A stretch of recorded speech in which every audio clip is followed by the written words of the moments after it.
Our next story comes from Telegram, whose new peer-to-peer SMS relay is an absolute privacy nightmare, and also just kind of sketchy.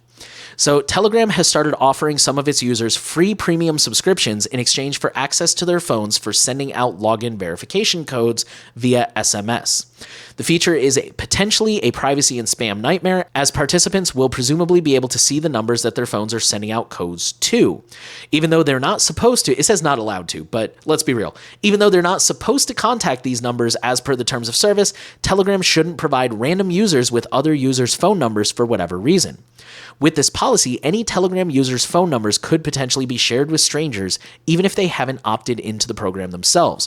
So, for example, someone signing up for the first time might receive an OTP code from one of the phones who participates in the program, potentially leaking their phone number to the sender.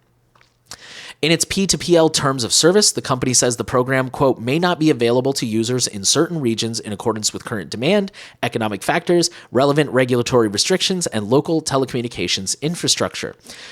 This seems to indicate that some users protected by privacy laws such as GDPR or CCPA may not receive codes from numbers as part of the program.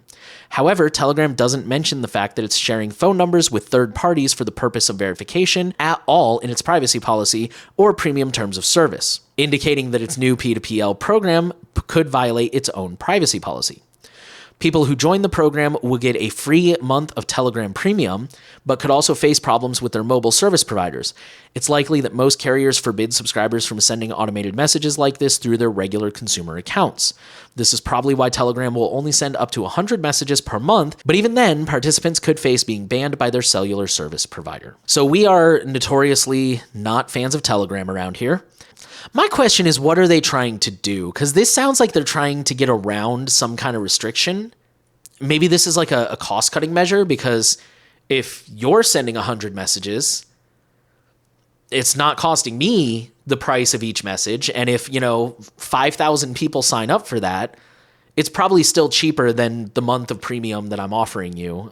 That would be my other guess, but yeah, those are my two guesses. It sounds like this is either to their defense, this could be like a censorship circumvention thing, or it could just be some kind of sketchy regulation circumvention thing, or it could just be a cost-cutting measure. But either way, this sounds pretty bad. I guess, again, I don't encourage you using Telegram, but if you must for whatever reason, if I remember correctly, Telegram does allow for voice over IP numbers. So this is probably a good reason to do that.